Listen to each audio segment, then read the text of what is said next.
The first thing I noticed wasn't the new locks, it was the pink bicycle sitting on my front porch. I'd never seen it before. My daughter Emma's bike was blue.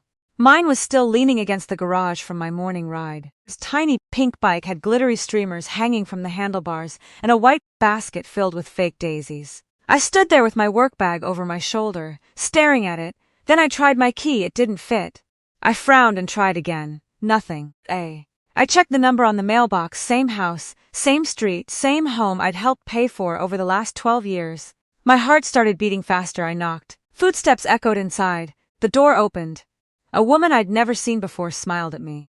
She couldn't have been older than 27. Blonde hair, expensive sweater, fresh manicure. She rested one hand on the doorframe like she belonged there. Behind her I recognized my own living room, my couch, my family photos, except mine were gone. She looked at me with polite confusion. "Can I help you?" I opened my mouth but no words came out. Then she smiled wider. "Oh, you must be Claire!" I felt every drop of blood leave my face.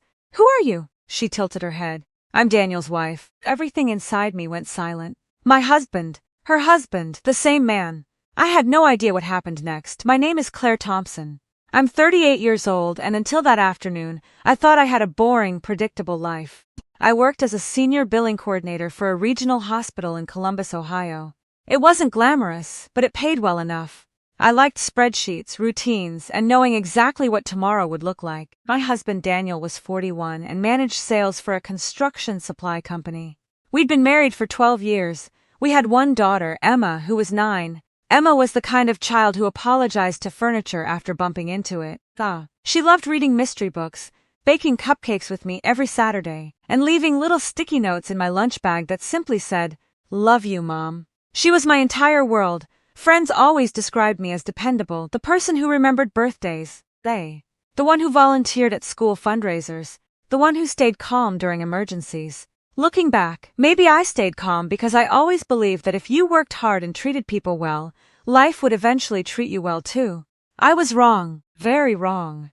That Tuesday had started like every other weekday. I kissed Emma goodbye before school. Daniel was already gone for an early meeting, at least that's what he told me. Work was unusually busy because the hospital had switched to a new billing system. I stayed almost an hour late fixing insurance claims. At 5:42 p.m. I finally drove home and found my key didn't work. The woman standing inside my house kept smiling. "I'm sorry," she said gently. "Daniel told me this might happen." I blinked. What? She looked uncomfortable. "He said you'd probably stop by eventually." "Eventually? I live here." Her smile faded. "No, I live here." For a second, I honestly wondered if I was having some kind of breakdown. I pushed past her. "Excuse me." She stepped aside, too shocked to stop me. The moment I entered the house, my stomach twisted. Everything familiar was different. The walls had been repainted. The family portraits were gone. The gray curtains I'd picked out were replaced with cream-colored ones. The scent of my vanilla candles had disappeared. Instead, the house smelled like lavender. Someone had erased me. I hurried upstairs. My bedroom wasn't my bedroom anymore. The comforter was different. The closet doors were open. Every single piece of my clothing was gone. My shoes, my jewelry, my books, even the framed photo of Emma holding my hand on her first day of kindergarten. Gone. The woman followed me upstairs. "I don't understand," she whispered. Neither did I. I grabbed my phone and called Daniel straight to voicemail. Again voicemail. Again nothing. Then my phone buzzed. A text. It was from Daniel. "Please don't make a scene. We both knew this marriage was over. Your things are in storage. I'll have my attorney contact you." I read it 3 times. We both knew? No, I didn't know. I called him again. Declined. The woman looked over at me carefully. "Claire, I think maybe we should both sit down." I slowly turned toward her. "How long have you known my husband?" She hesitated. "A little over a year." "A year." I couldn't breathe. She continued quietly. "We got married 6 weeks ago." The room spun. "Married? 6 weeks?" I laughed, not because anything was funny, because my brain refused to process the sentence. "That's impossible." She frowned. "What do you mean?" "I'm still married to him." Her face lost all color. She stared at me for several seconds. Then she whispered, "What?" I opened my wallet with shaking hands. Inside was a photo from our anniversary dinner just 8 months earlier. Daniel had his arm around me. He was smiling. The woman looked from the picture to me. "No." I nodded slowly. "Yes." She sat down heavily on the edge of the bed. "He told me his divorce was finalized last year. My heart cracked in an entirely new way. Not only had Daniel betrayed me, he'd apparently lied to both of us. Before either of us could speak again, another car pulled into the driveway. The woman looked out the window. Daniel's home. I ran downstairs. He stepped inside carrying grocery bags. For one split second, surprise flashed across his face. Then it disappeared. He looked almost annoyed. I figured this would happen. I stared at him. Explain. He calmly placed the grocery bags on my kitchen counter, the same counter we'd picked out together after saving for almost 3 years. Claire, he sighed. This doesn't have to be dramatic. Dramatic? He rubbed his forehead. We haven't been happy for years. We had dinner together Sunday. So, you kissed me goodbye yesterday. Silence. He looked away. I didn't want things to be messy. I laughed again, this time louder. You married another woman while still married to me, changed the locks on our home, moved my belongings into storage, and you didn't want things to be messy? The blonde woman stared at him. Daniel. He ignored her. I'll make sure you're financially taken care of. I felt something inside me shift, not anger, not sadness, something colder. You think this is about money? He crossed his arms. What else would it be? I looked at the stranger standing behind him. She looked horrified, completely lost. Then I looked back at the man I'd shared 12 years with. For the first time in my life, I realized I had absolutely no idea who my husband really was. And deep down, I had the terrifying feeling that this nightmare had only just begun. Daniel stood there like he'd simply forgotten to take out the trash, instead of destroying 2 lives.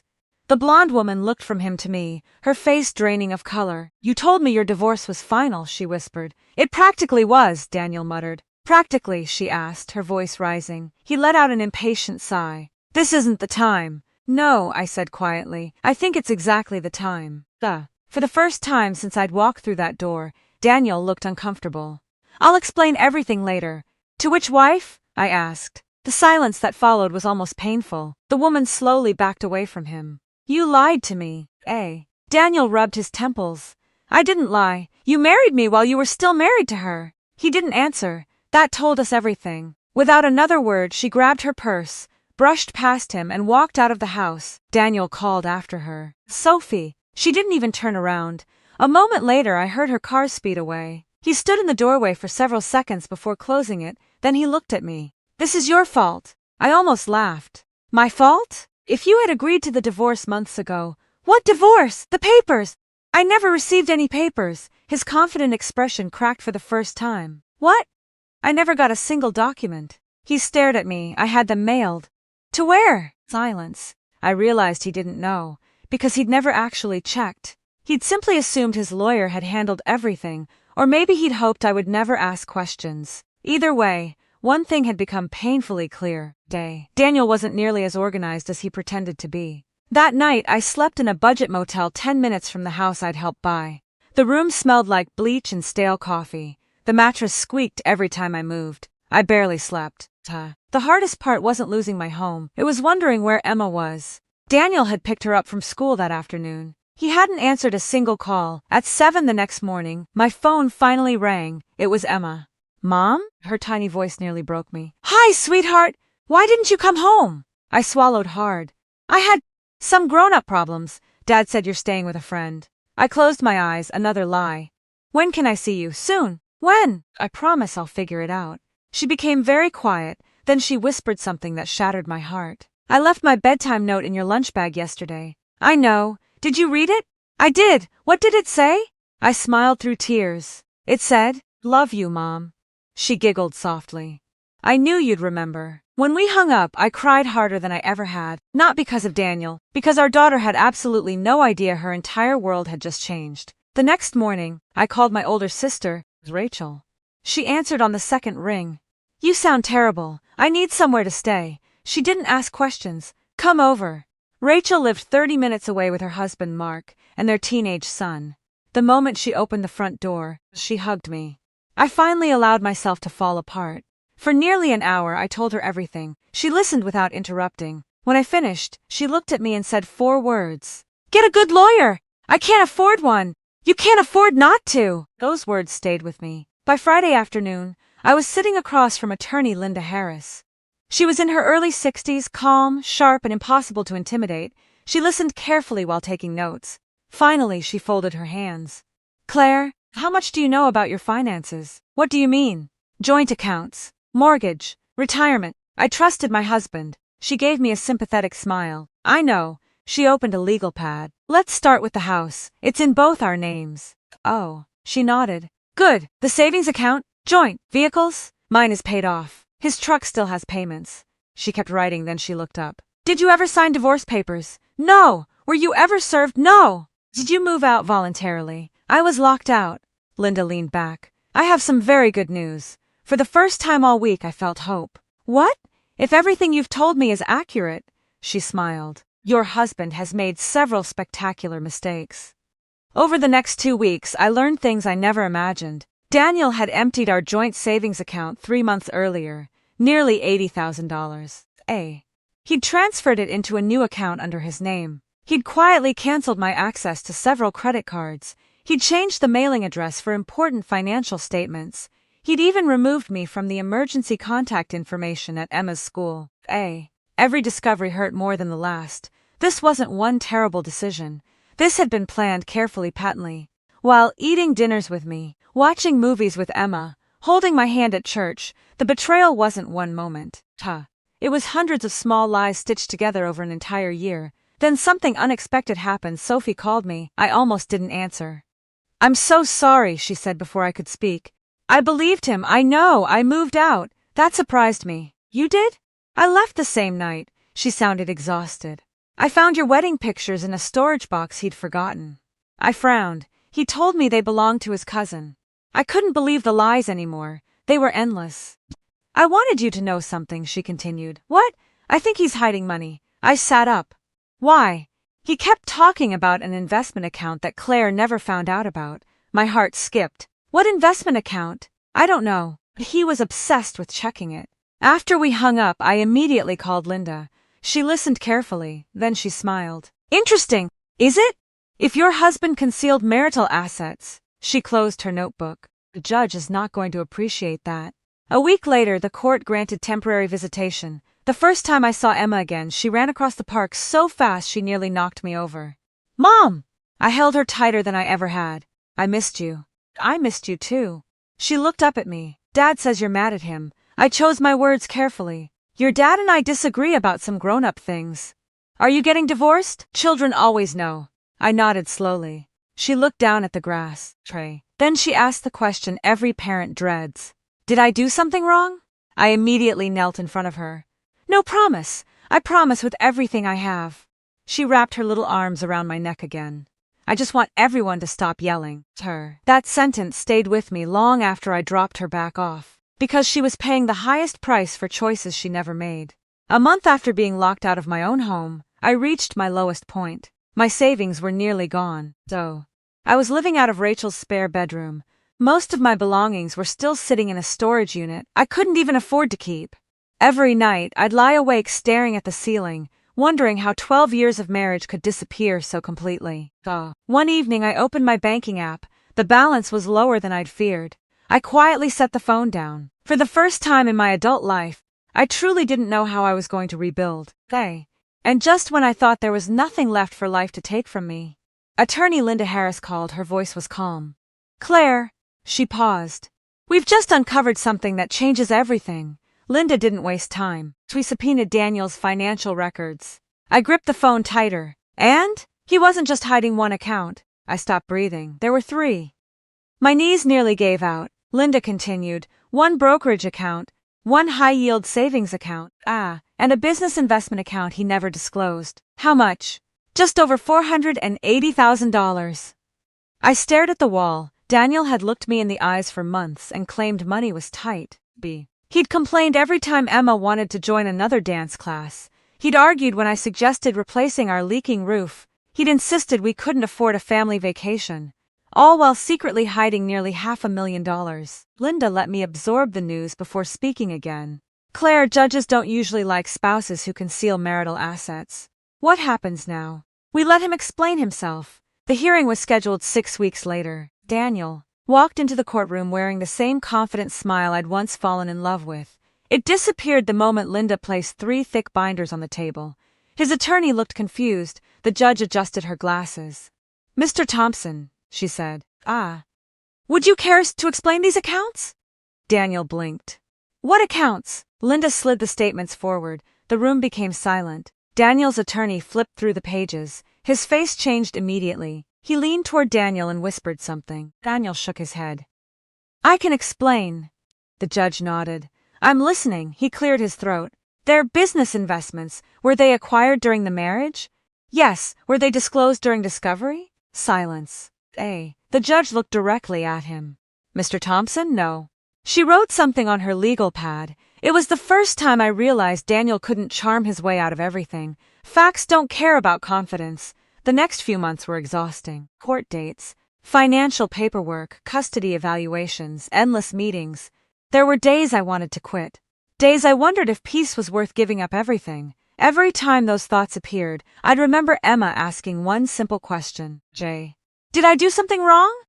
She deserved a mother who fought for what was right, so I kept going. Around that time, something unexpected happened at work. My supervisor, Karen, called me into her office. I've been watching you.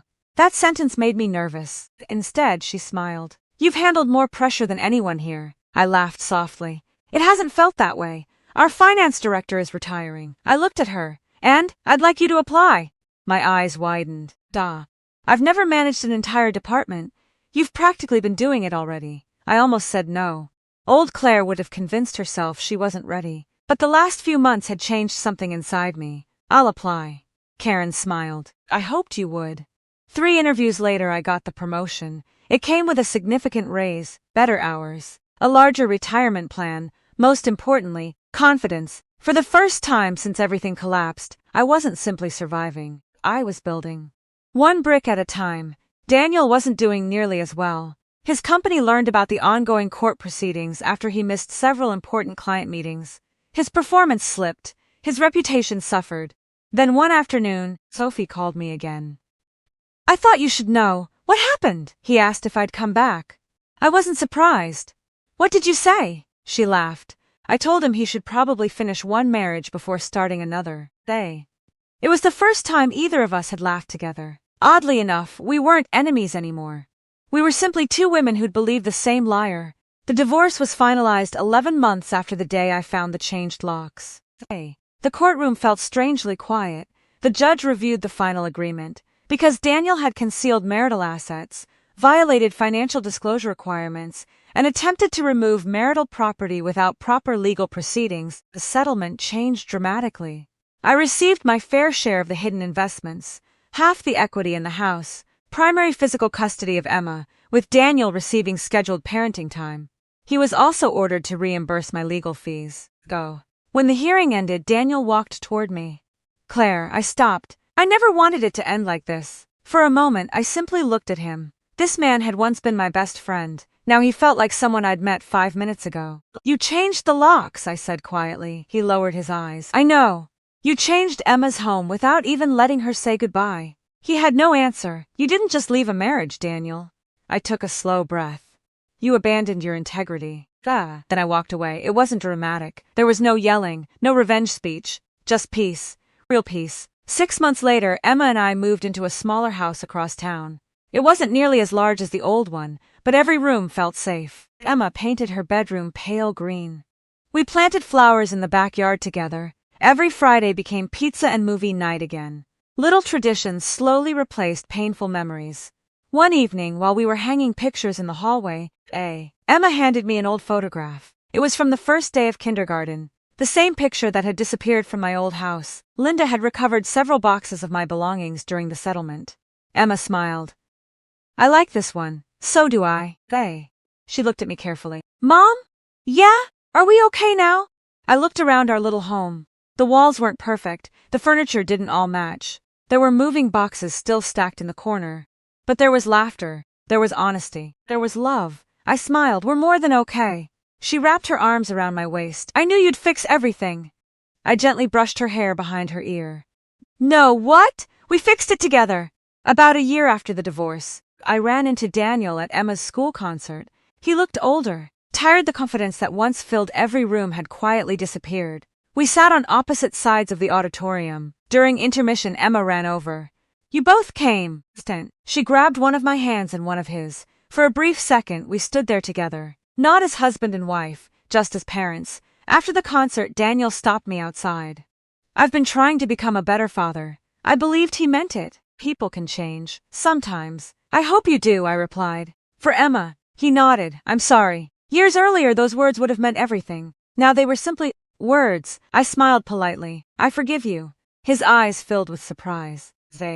But forgiveness doesn't erase consequences. Then I got into my car, not because I was angry, because I was free. Looking back now, I sometimes think about that pink bicycle sitting on my old porch. The moment I realized my key no longer fit. At the time, it felt like the worst day of my life. In reality, it was the first day of the life I was meant to build. Losing a house taught me what home really was. Losing a marriage taught me the value of honesty. Losing the future I'd planned gave me the chance to create one I actually deserved. The greatest lesson I learned is one I'll carry forever. Waiting for someone else to do the right thing only delays the moment you choose to do it for yourself. Today, Emma is thriving. She still leaves little notes in my lunch bag, only now they say something different. You've got this, Mom. And every single time I find one, I smile because she's right. I do. If you've ever experienced something similar, tell us your story in the comments. Don't forget to like, subscribe, and turn on notifications for more true emotional stories every week.